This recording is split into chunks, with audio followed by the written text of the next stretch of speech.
Thank you very much. Dear friends, everyone remembers the great American film Groundhog Day with Bill Murray and Andy McDowell. Yes, but no one would want to live like that, repeating the same thing for weeks, months, and of course for years. And yet, that's exactly how we live now. And it's our life. And every forum like this one proves it. Just last year, here in Davos, I ended my speech with the words, Europe needs to know how to defend itself. A year has passed and nothing has changed. We are still in a situation where I must say the same words, but why? The answer is not just about the threats that exist or may appear. Each year brings something new for Europe and for the world. Everyone turns attention to Greenland. And it's clear most leaders simply are not sure what to do about it. And it seems like everyone is just waiting for America to cool down on this topic, hoping it will pass away. But what if will not? What then? There was so much talk about the protests in Iran, but they drowned in blood. The world has not helped enough the Iranian people, and it's true. It has stood aside. In Europe, there was Christmas and New Year celebrations, the seasonal holidays. By the time politicians came back to work and started forming a position, the Ayatollah has already killed thousands. And what will Iran become after this bloodshed? If the regime survives, it sends a clear signal to every bully: kill enough people and you stay in power. Who in Europe needs that message to become a reality? And yet Europe hasn't even tried to build its own response. Let's look at the Western Hemisphere. President Trump led an operation in Venezuela and Maduro was arrested. And there were different opinions about it, but the fact remains Maduro is on trial in New York. Grateful for that. Thanks Ursula, thanks Antonio, and all the leaders who helped. But when the time came to use those assets to defend against Russian aggression, the decision was blocked. Putin managed this, yes, managed to stop Europe, unfortunately. Next point. Because of the America's position, people are now avoiding the topic of the International Criminal Court. And that's understandable. It's American historical position. But at the same time, there is still no real progress on establishing a special tribunal for Russian aggression against Ukraine, against the Ukrainian people. And we have an agreement, it's true.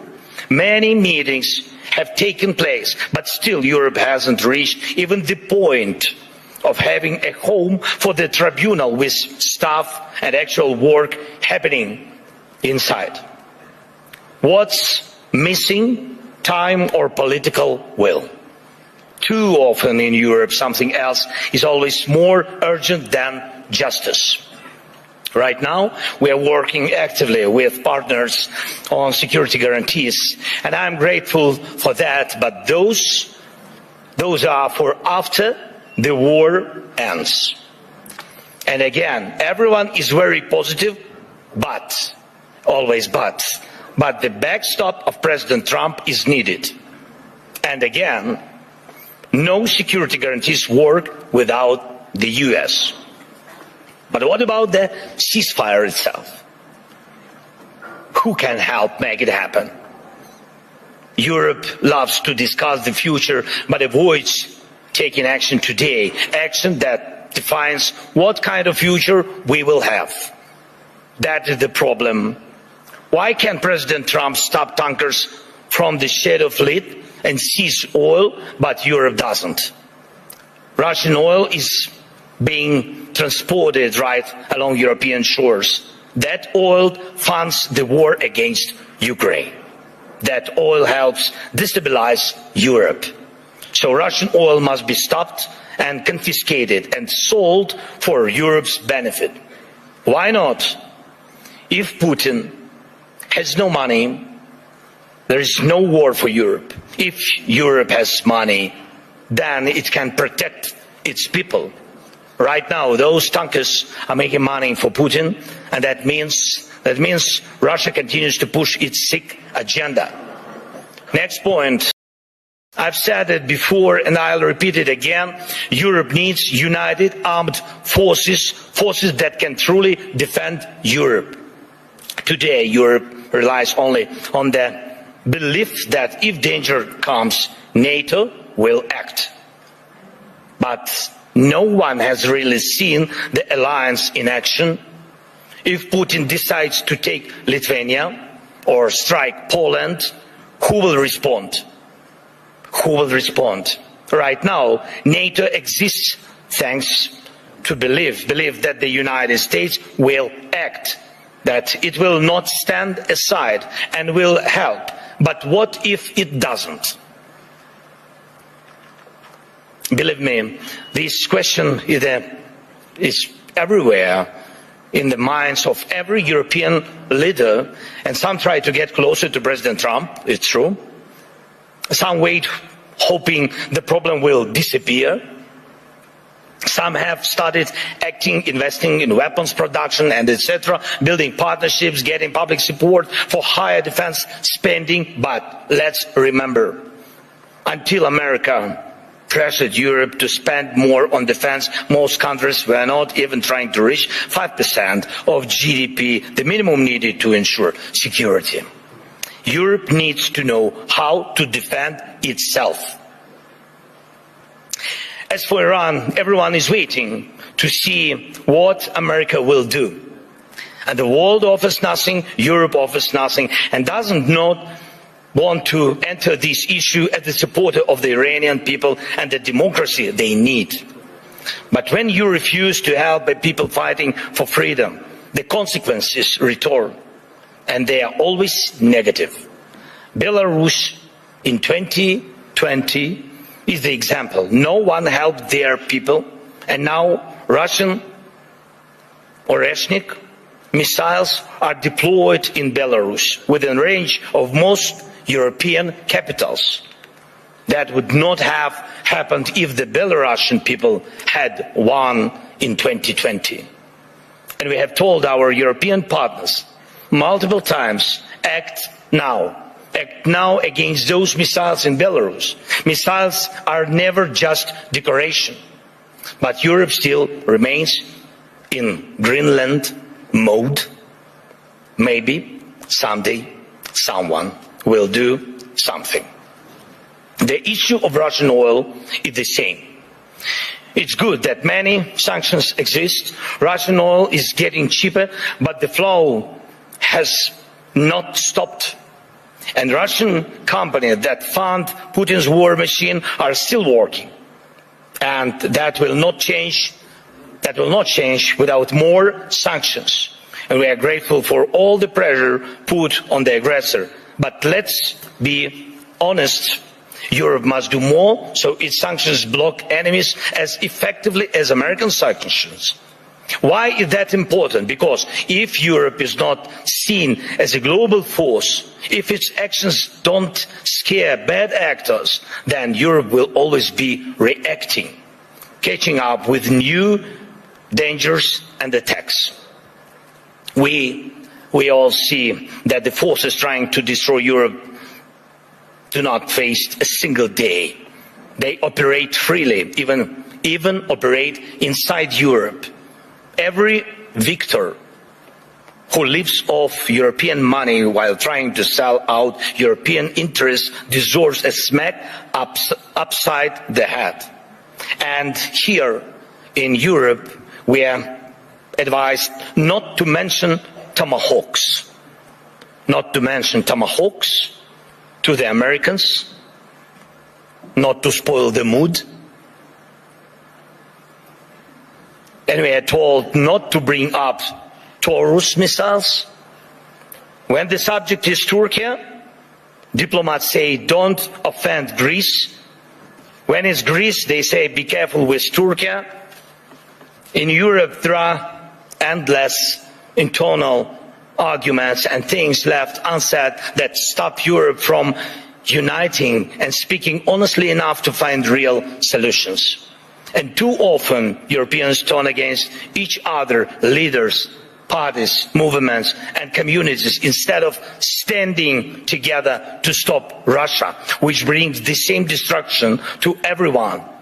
Instead of becoming a truly global power, Europe remains a beautiful but fragmented kaleidoscope of small and middle powers. Instead of taking the lead in defending freedom worldwide, especially when America's focus shifts elsewhere, Europe looks lost, trying to convince the US president to change. But he will not change. President Trump loves who he is, and he says he loves Europe, but he will not listen to this kind of Europe. One of the biggest problems in today's Europe, though it's not often talked about, is the mindset. Some European leaders are from Europe, but not always for Europe. And Europe still feels more like a geography, history, a tradition, not a real political force, not a great power. Some Europeans are really strong, it's true. But many say we must stand strong, and they always want someone else to tell them how long they need to stand strong. Preferably until the next election. But that's not how great power works, to my mind. Leaders say we must defend European interests, but they hope someone else will do it for them. And speaking of values, they often mean valueless. They are all like, we need something to replace the old world order with. But where is the line of leaders who are ready to act?